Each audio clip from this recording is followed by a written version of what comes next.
네. 정원호 후보가 선택받지 못한 핵심적 원인 분석이 좀 되고 있습니까? 그 여러 전문가들의 분석이 어제 오늘 기사가 났는데 네. 일단 부동산 관련된 그건 이따가 부동산 전문가 나옵니다. 그런 부분들이 있고 부동산 또 이슈. 이제 오세훈 시장 측에서 정원호 후보한테 네거티브 이제 공세를 했던 게 뭐 해외 여행 과정에서 뭐 이런 여성과 관련된 논란들이 단기적이지만 20, 30대한테 영향을 미쳤다 이렇게 분석을 하는 분들도 계시는데요. 일단 4년 전하고 이번 아까 보셨던 출구조사 이 성연령 분석을 보면은 여성은 민주당 20, 30대 여성은 민주당 지지율은 크게 변함이 없었습니다. 그때도 60%대였고 지금도 민주당이 60%. 남성은 그때보다는 국민의힘 지지율이 한 10% 포인트. 20대 같은 경우 당시 65%였는데 4년 전에는 이번은 55.8%. 물론 그때는 4년 전에는 국민의힘이 압승할 때입니다. 윤석열 대통령 출범 이후기 때문에 그런 요인 때문에 그런 것 같고 실질적으로는 뭐 여성은 변화 없었고 남성은 조금 줄어들었는데 그때는 윤석열 집권 초기 이번에는 이재명 대통령 집권 초기이기 때문에 나타난 현상. 그래서 크게 변화는 없다 지금 이런 상황이. 네. 여론조사상으로는 뭐 그렇게 읽혀지고요. 저도 지금 20, 30대 이 데이터를 계속 보고 있는데 정 교수님 말씀하신 대로 여러 요인들이 복합적으로 작용한 거지 이게 뭔가 단순하게 얘기하기는 좀 어려운 상황인 것 같고. 알겠습니다. 제 허접한 분석 한번 좀 들어주시겠습니까? 네. 찌밀어. 뭐 정원호 후보가 인지도에서 뭐 떨어졌다, 뭐 등등 굉장히 뭐 부동산에서 밀렸다, 뭐 엄청나게 많은 분석들이 나오고 있는데 제가 좀 어줍지 않게 분석을 좀 하자면 일단 두 가지식으로 말씀을 드리겠습니다. 민주당답지 못한 캠페인 때문에 민주당 지지자가 다 정원호에게 가지 못한 것 같아요. 그 제가 데이터를 좀 보면은 서울시장하고 구청장을 달리 선택한 경우가 있었어요. 교차 투표. 예, 서울시장은 오세훈을 찍었는데 구청장에 있어서만큼은 민주당을 찍은 곳들이 있거든요. 그게 이제 영등포하고 동작입니다. 예, 영등포 동작. 영등포에서 오세훈을 찍었잖아요. 시장은. 50.5. 그렇죠. 그런데 구청장 선거는 달라요. 예, 혹시 있나요, 구청장? 조유진 구청장. 그건 준비가 안 돼 있나? 네네. 여기 있잖아. 뭐 있어요? 맞아요. 기초단체장 네, 결과 맞아요. 지도. 여기 있는데. 구청장 읽어주세요. 누구예요? 이름? 이름은 안 나와. 조유진 예, 아무튼 지금 민주당이 됐어. 민주당 영등포에 자, 그리고 동작 한번 볼까요? 동작. 동작. 자, 동작 득표율을 보면은 여기도 오세훈을 더 많이 뽑았네요. 그렇습니다. 49.56으로. 근데 동작 구청장은 민주당이 됐어요. 유사명이죠. 구청장. 그리고 동작구는 근데 표가 갈렸습니다. 개혁신당하고 국민의힘하고. 그리고 결정적으로 제가 굉장히 주요하게 본 게 성동구예요. 성동구는 정원호를 배출한 지역구 아니겠습니까? 네. 그러면은 성동구에서는 많이 나와야 되잖아. 그 성동구에서 주목을 받았고. 구청장 선거에서는 민주당에게 표가 많이 갔어요. 네. 성동구에서. 그런데 시장에게 덜 갔어. 오히려. 구청장은 53.48인데 예. 정원호 후보에게는 51.21로. 그렇습니다. 그래서 그러네요. 구청 일을 할 때는 정원 후보가 인기가 많았잖아요. 그때는 뭐 인기가 좋았어. 뭐 성동구 잘 살려주고. 근데 이번에 캠페인 하는 걸 봤더니 민주당답지 않은데 예를 들어서 부동산 정책 같은 경우는 이재명 대통령의 정책 방향과 정반대로 가지 않았습니까? 어떻습니까? 제 분석. 뭐 타당한 부분이 있다고 보고요. 특히 저는 타당. 성동구 비교 분석을 하는 게 되게 의미 있다고 생각해요. 네. 성동구에서 정원호 그 구청장에 대한 지지도가 7, 80%까지도 나오고 막 그랬었어요.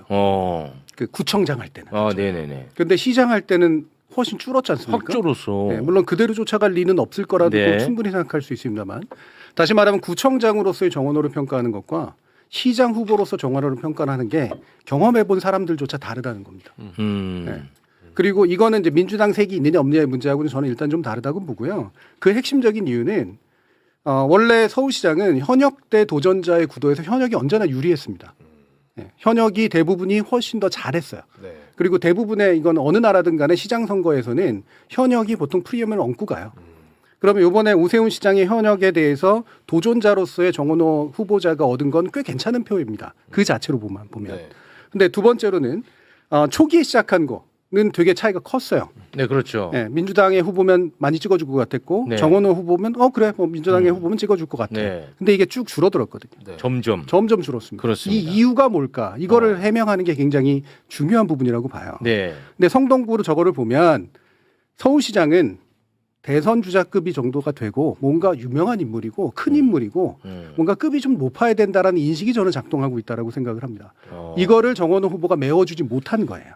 개인의 어떤 문제건 아니면 민주당의 어떤 선거 전략의 문제건가. 그러니까 서울시를 전체를 감당할 만한 구청장을 넘어서는 그 소위 말하는 중량감 그렇죠. 이런 네. 거겠군요. 그 부분에 대해서 메워주지 못했고 실제로 언론 노출이나 여러 가지 면에서 정책의 어떤 방향이나 솔직히 정책 구호들이나 내용들을 보면 미세할 뿐이지 거대하지 않았어요. 저는 이 부분에서 이제 갭이 분명히 발생한 게 되게 크다고 보고요. 두 번째로는 한쪽은 결집해 갔지 않습니까? 왜? 네. 오세훈은 살려야 돼. 보수의 입장에서 보면. 네. 오세훈은 살려야 되는데 정원호를 뽑아야 될 이유는 거기에 갚할 만큼 진보 진영이나 민주당 지지자들에게 그렇게 강하지가 않았던 거예요. 네. 그러면 처음에는 그냥 인상이죠, 인상. 오세훈 잘못한 거 많은 것 같아. 국민의힘 문제가 많지. 그래, 민주당한테 한번 맡겨봐. 정원호 괜찮다는데 이걸로 시작했다가 쭉 가보니까 끝도 잘 모르겠고. 오세훈은 그나마라도 대권 주자로서 살려놔야 될 것 같은 보수의 결집은 만들어지는데 그 반대가 되는 진보의 결집 내지 민주의 결집을 만들 만한 사안을 줬나 못 줬다는 거예요. 저는 그 부분이 이유라고 생각을 합니다. 네. 뭐 각자 뭐 이제 분석을 여러 가지로 한번 해보는 겁니다. 네. 뭐 하나의 분석을 여러분에게 강요하는 건 아닙니다. 네, 너무 화들 내지 마시고요. 화들이 좀 많이 내고 있어요. 화가 나는 결과니까 오세훈을 또 봐야 되니까. 네. 이 완전 나도 이게 받아들여지지가 않아 이 자체가. 그러면은 시간이 좀 많이 지나긴 했는데 이 선거 이후 혹시 좀 우리가 예상할 만한 큰 변화들 같은 것들이 있을 수 있을까요?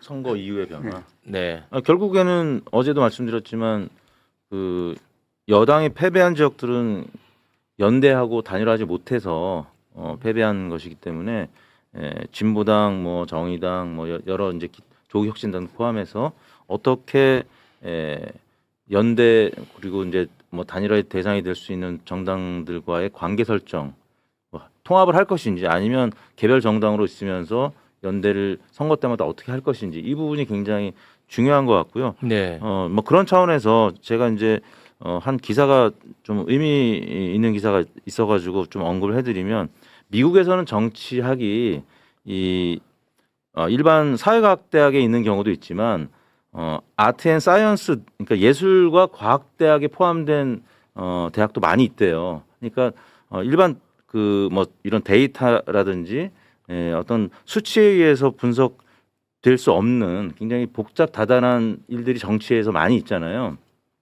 우리가 이제 다양한 해석들이 나오고 그래서 종합예술처럼 그 아트 앤 사이언스 단과대에 포함돼 있을 정도로 정치는 굉장히 상대적인 부분도 강하고 그러니까 작용이 있으면 반작용이 강하고 요번에 서울 같은 경우는 워낙 여론조사에서 정원 후보가 늘 앞서 갔기 네, 때문에 맞아요. 굉장히 진보 지지층이 이완된 측면이 있고 어제 나오셨던 박수현 후보의 경우에 사실 리얼미터 조사에서 완전히 붙은 결과가 나왔었거든요. 네. 그런 경우가 좀 다수 있었던 지역들은 오히려 진보층이 결집해서 투표장으로 많이 나왔는데 서울은 한 번도 진단의 생각을 해본 적이 없었고 뭐 전문가들도 그렇게 분석을 했기 때문에 네. 그래서 굉장히 상대적이라는 거죠. 말씀하신 대로 또 대권 주자의 그 등급이 우리가 일반적으로 유권자들이 얘기하는 대권 주자 그 후보의 지위가 대권 주자냐 아니면은 네. 구청장급이냐 뭐 이런 부분도 작용을 했을 거고 알겠습니다. 뭐 그런 여러 가지 복잡한 그 요인들이 있는 것 같습니다. 네. 뭐 한국말이 설툴어요? 왜 이렇게 설툴어 한국말이? 어제 그제 잠을 못 자가지고 예, 그럼 주무세요. 제가 지금 네, 그건 알지 마시고. 머릿속에서만 이렇게 단어가 나오는데 여기서 좀 알겠습니다. 늦게 나오고 있습니다. 버퍼링이. 근데 저는 언제나 느끼는 건데 이 보수 정치 하기에는 너무 편하고 쉬운 것 같아. 이번에도 보면은 언론에서 윤석열하고만 거리 뒀으면 당선됐다. 뭐 이런 타이틀 많이 뽑고 있지 않습니까? 뭐 장동혁하고만 거리 두면은 당선됐다. 예를 들어 대표적인 이제 오세훈, 한동훈 뭐 이런 경우인데 그 얼마나 쉬워. 아니 윤석열하고 거리 뒀다고 박수 받아. 우리가 신생아 때 밥만 먹어도 박수 받듯이. 근데 크고 나면은 우리가 많은 성과를 내야 박수 받는데. 그러 맞아요. 정치가 보수는 그냥 밥만 먹어도 박수 받아. 우리는 밥도 해야 되고 맛있어야 되고 건강해야 돼 또. 맞아. 진보는 아, 이 진짜. 문제가 참 어려운 것 같아요. 네. 예. 뭐 실제로 그런 억울함을 느낄만 하고요. 참 어려운 문제야. 그런 면에서 봤을 때도 그렇게 뭐 조금만 요만큼만 하면은 잘할 수 있었는데 왜 국민의힘이 이렇게 네 곳뿐이 안 됐을까요?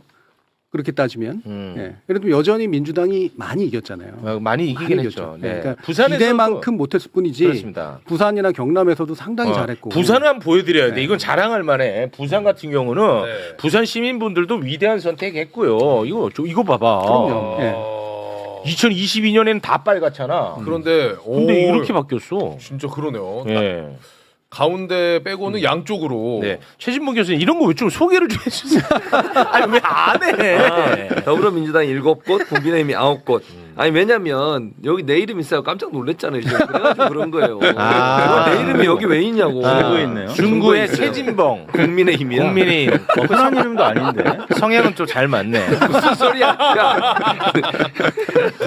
그리고 서울도 역시 완전히 딱 뒤집어졌거든요. 그럼요. 네, 너무 서울도 한번 좀 반대가 보고 갈까요? 서울도 구청장 선거. 2022년에 이제 민주당이 8개, 그다음에 17개가 국민의힘이었는데 반대로 구청장. 정반대가 됐어요. 정반대로 탁 예, 바뀌었어요. 17대 8로. 진짜 네. 정반대. 그러니까 엄청난 쾌거는 맞죠. 그렇죠. 그러니까 네. 서울이 이길 거라고 늘 생각했는데 진 거. 그리고 재보궐 선거에서 몇몇 한동훈. 되게 그 한동훈의 진출이라든가 이렇게 도저히 받아들이기 싫은 일이 일어난 거. 난 진짜. 예. 그리고 대구나 경남에서 잘했는데 진 거. 뭐 이런 게 이제 가지는 네. 그 실망감이 엄청나게 커서 그렇지. 네. 현재로서는 국민의힘이 정책이 좋다면 국민의힘 사람들은 되게 싫어할 거예요. 아. 아직도 자신들은 지옥을 경험하고 있다고 생각할 겁니다. 그럴까요? 솔직히 그렇죠. 다음 총선에 되게 힘들거든요. 이렇게 지방에 구청장 넘어가고 시장 넘어가고 그러면 총선이 굉장히 안 좋습니다. 그래서 총선이나 이런 정치하기에는 솔직히 좋지 않은 구도가 국민의힘한테 펼쳐지고 있는 건 맞아요. 네. 근데 전 이거를 지적해야 된다고 생각하는데 오히려 이제 약간 뒤집어 생각해 보면 국민들 또는 국민들의 다수 일부에게는 민주당이 이미 기득권으로 비추고 있습니다. 굉장히 강하다고 느껴요. 아. 굉장히 강하다고 느낍니다. 권력이네. 그럼요. 2번이나 과반 의석을 차지한 정당이고요. 그렇죠. 국회에서.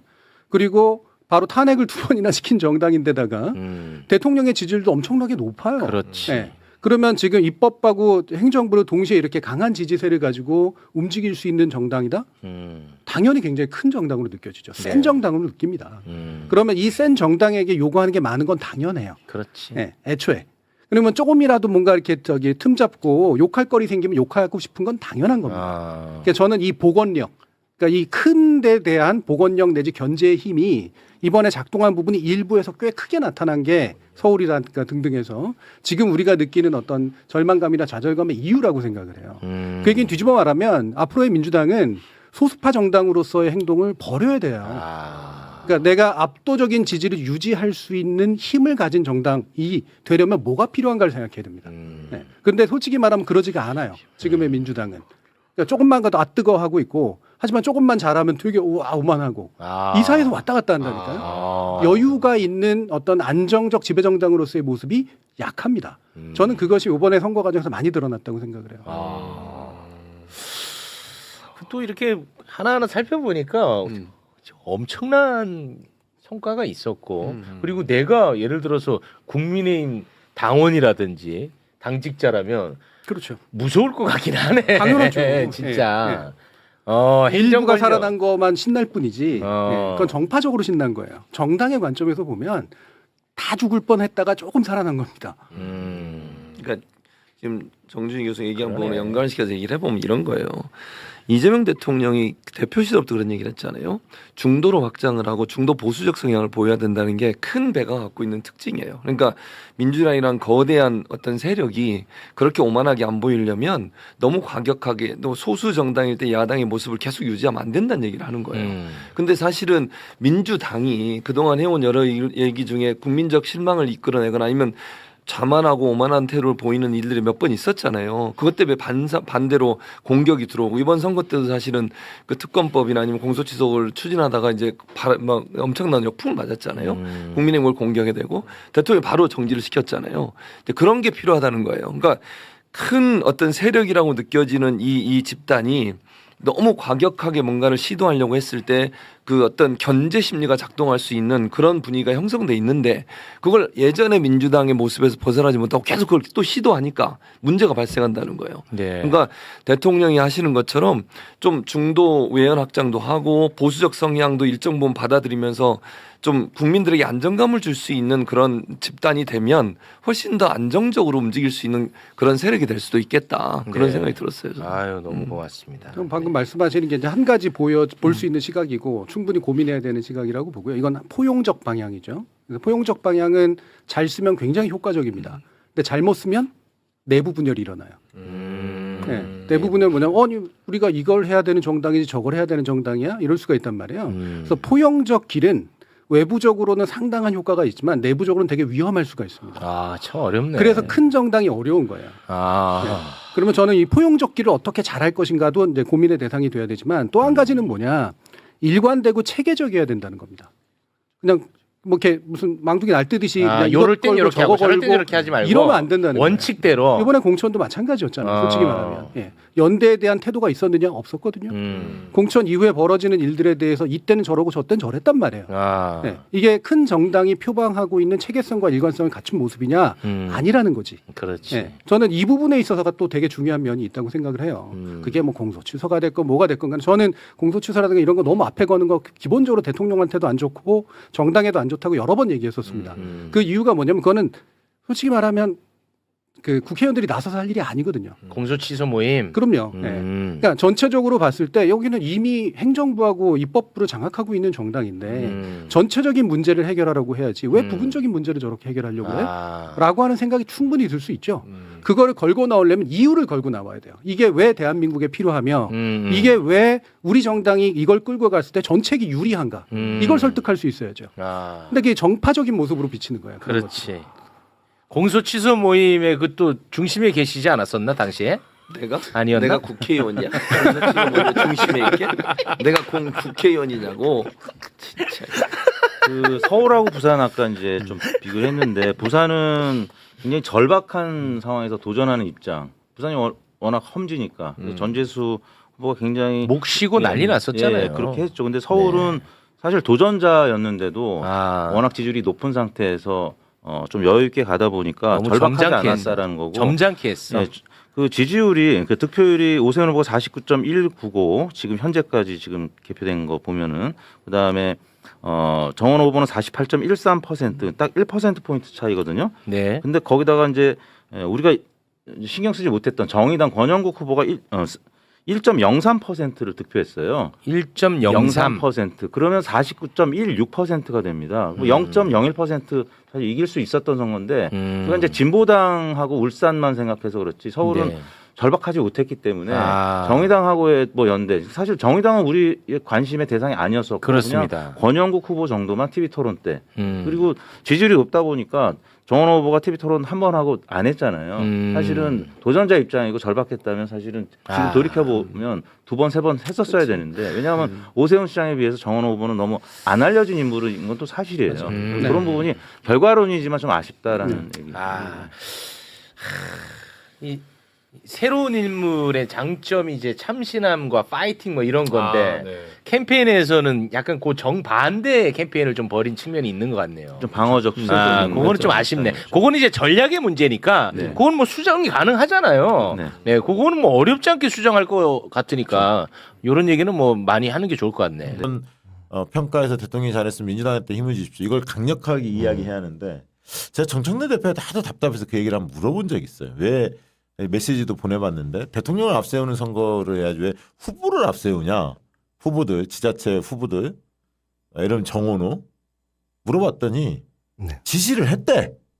대통령을 앞세우는 선거로 캠페인을 해라. 했는데 말을 안 듣더래. 후보들이 개인 기량으로 갔다. 서울시장 선거는 또 이인영이 상임선대위원장을 맡았거든. 이인영 의원이 말을 안 듣더래. 그러니까 이게 그러니까 선거 전략에서 대통령을 앞세우는 선거가 이루어지지 못했던 거. 그래서 후보 인물 대결로 정책 대결로 간 거. 나는 이건 이제 패착이고 세 번째는 대통령과 관련해서는 결국 대통령을 보고 뽑는 선거 아닙니까? 대통령께서 어떻게 보면 전면에 나선 느낌이 들었어요. 스타벅스 뭐 논란부터 시작해서 우리 사회 뭐 철근 누락부터 안전의 문제 당연히 대통령 나서실 수밖에 없죠. 중요한 문제니까.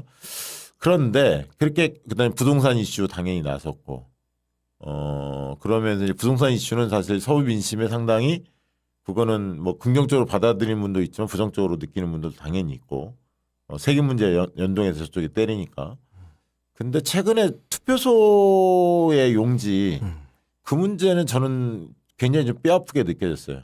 그러니까 대통령이 아니라면 과연 기표한 다음에 나와서 이거를 거기 선거관리위원회한테 이게 적절하냐 아니냐 이렇게 물어볼 수 있을까 과연 어느 누가 보통은 이제 찍고 기표함에 넣은 다음에 이제 그건 투표행위는 끝나고 난 다음에 혹시 이런 경우에는 어떻게 됩니까 이렇게 물어보는 거는 맞다고 보는데 하실 수 있는 일이라고 보는데 그렇게 비춰졌던 모습이 대중한테는 어떻게 비춰졌을까 국민들한테는 다소 오만한 것처럼 비춰질 수도 있다고 봅니다. 제가 왜 이 말씀을 드리냐면 우리가 모두가 냉철하게 평가를 한번 해보자는 거예요. 성형은 없다. 그래서 그런 측면에서 아쉬운 대목들이 그 현 집권 세력 대통령께서 그렇게 일을 잘하고 열심히 하심에도 불구하고 다소 집권 세력들이 좀 오만하게 비춰진 측면, 지지층은 저렇게 갈라져 있고 집권 세력은 좀 대중의 눈높이에 안 맞게 오만한 느낌이 들고 약간 그래서 대통령께서 옛날에 노무현 대통령이 그런 얘기 들었거든요. 저쪽에서 조중동이 때릴 때 계몽주의 군주라는 표현을 썼어요. 노무현 대통령 때릴 때 조중동이 약간 그런 느낌, 약간 계몽한다는 느낌. 이런 느낌을 스윙보터 세력들은 좀 받지 않았을까? 저는 약간 그렇게 생각합니다. 그래서 서울에서 후보 요인이 제일 크지만 나중에 이제 짚어보겠습니다. 왜 서울시장 선거를 졌는지 여러 요인이 있겠지만 이 스윙보터들이 안정론이 아니라 견제론 쪽에 힘을 막판에 그 태도가 돌변한 이유는 이런 부분들이 좀 쌓인 게 아닐까? 그렇게 저는 분석합니다. 저는 시점을 1월 1일로 돌아갑니다. 예, 1월로 돌아가서 월별마다 눈에 띄었던 점들을 이야기해 보고 싶은데요.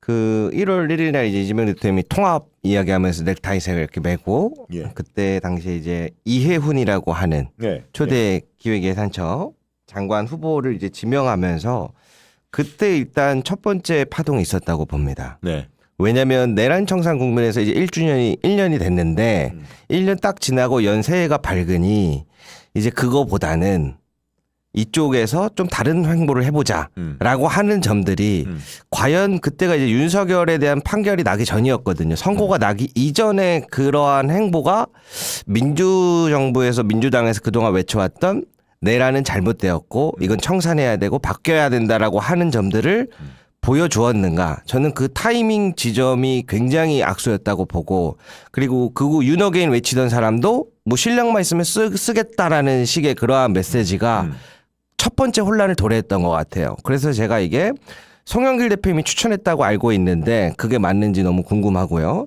왜 그때 당시에 윤석열 판결 나오기도 전에 내란을 이렇게 마무리 지으려고 했는지 그 이유가 무엇인지 한번 살펴볼 필요가 있다고 보고요.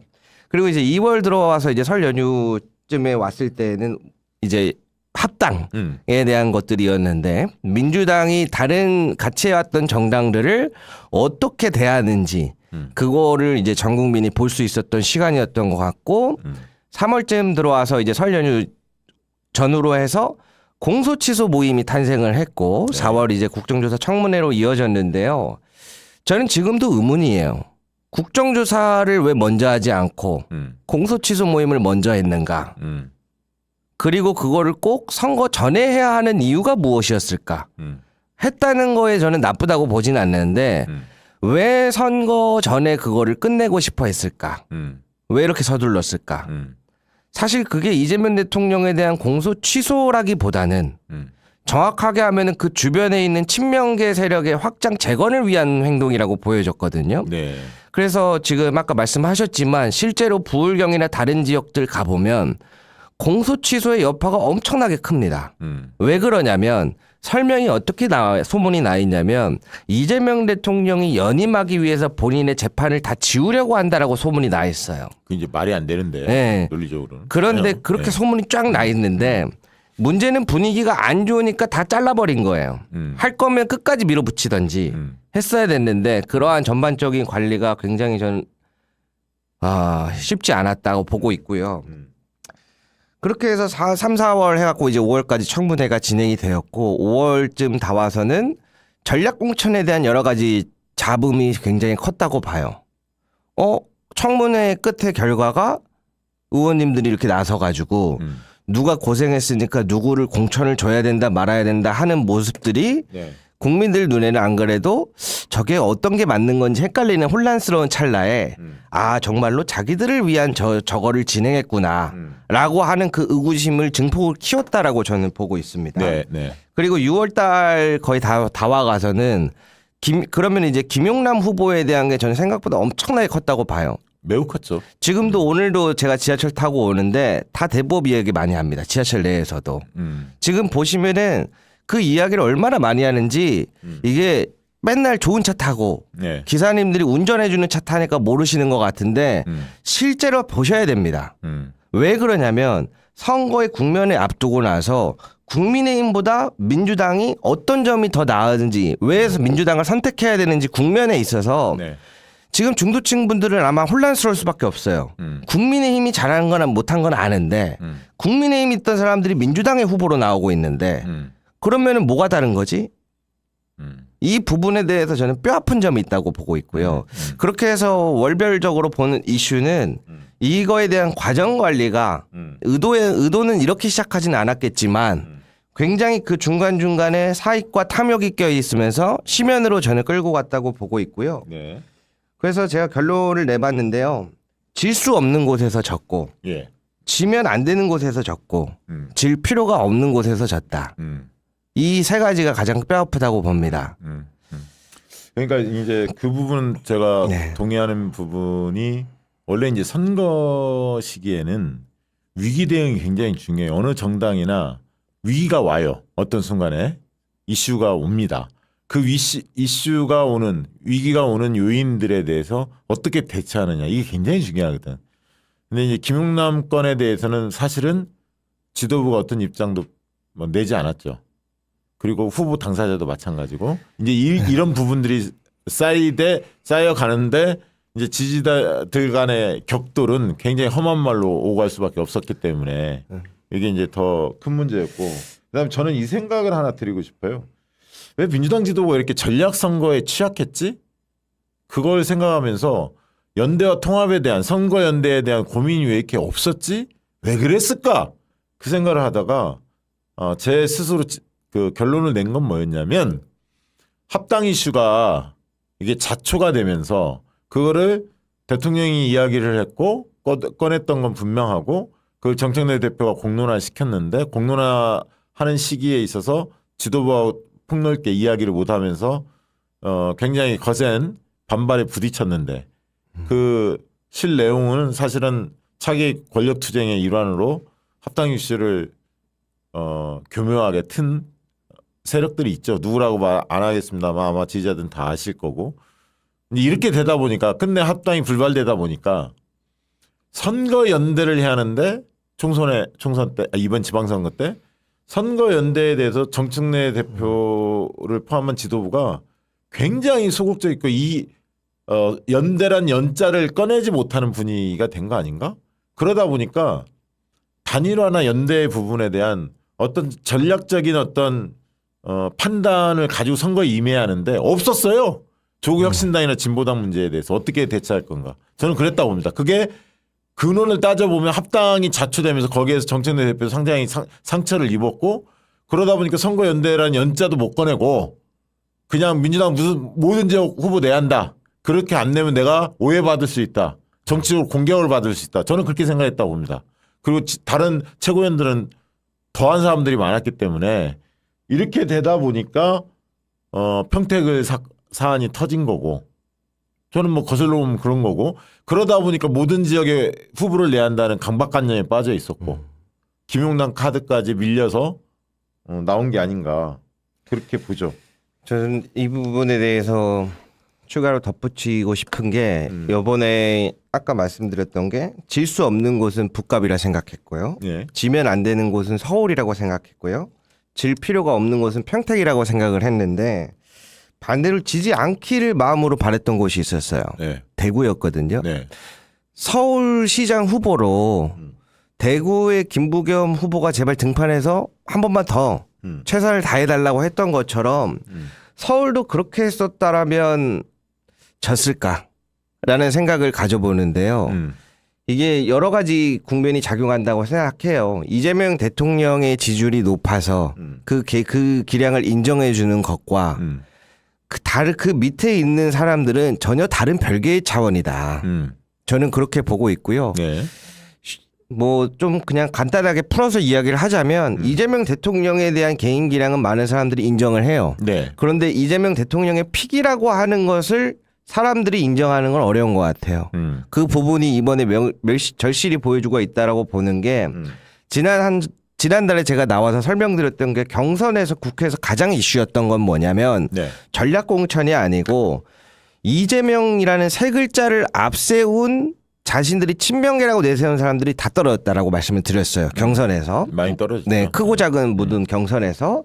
그리고 지금의 지방선거에서 큰 선거에서도 똑같은 일들이 지금 연쇄적으로 저는 작용하고 있다고 보거든요. 그래서 조금 더 준비된 그리고 시민들에게 인정을 받는 것은 별개의 문제다라고 생각을 합니다. 그래서 뭐 가슴 아픈 이야기지만 그런 이야기들이 떠올라요. 그 민심은 물과 같아서 그렇죠. 배를 띄울 수도 있지만 예. 배를 뒤집을 수도 있다. 예. 라는 이야기들이 아닌가 싶고요. 전반적으로 왜 정원호 후보가 힘들었을까, 역전을 됐을까를 좀 생각해 봐야 되는 점에선 30%에서의 차이로 시작을 했단 말이에요. 선거에서. 딱 뚜껑 열었는데 30%에서 어떻게 역전되었는가. 저는 이 부분에서 사실 우리 민주진보 진영의 시민분들이 마음에는 다 차진 않아도 나름대로 도우려고 노력은 많이 했다고 봐요.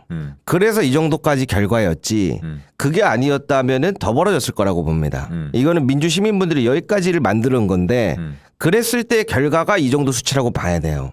저는요, 뭐 정원호 얘기가 나오니까 얘기를 좀 드리고 싶은데, 아까 이제 이런 선거연대에 대한 어떤 고민이 없었고, 네. 그다음 평택을 선거를 보면서 민주당이 굉장히 표독스러운 집단으로 포지션이 된 거야. 군소정당 지지자들이 볼 때는. 그리고 울산 선거에서도 사실 실수가 있었잖아요. 김종훈 후보의 결단이 아니었으면 굉장히 어려울 뻔했고, 이런 과정들을 겪으면서 야, 민주당이 해도 좀 너무한데 마청 역할을 하려면 옆으로 좀 품어줘야 하는데 동생들을 혼자만 잘 나가려고 하는구나. 근데 내란과 개헌 과정에서는 함께 우리가 손잡고 뛰었는데, 그리고 지난 대선 때도 후보도 안 내고 이재명 대통령 만들기 위해서 함께 다 뛰었던 동지들인데, 이런 부분에서 광장에 나갈 땐 그렇게 하나 되더니 선거 국면에 들어가니까 완전히 달라지네. 이래서 제가 볼 때는 일단은 조국혁신당이나 진보당이나 뭐 이런 정당이 군소정당들의 지지층들이 온 마음을 다해서 정원을 뛰었을까?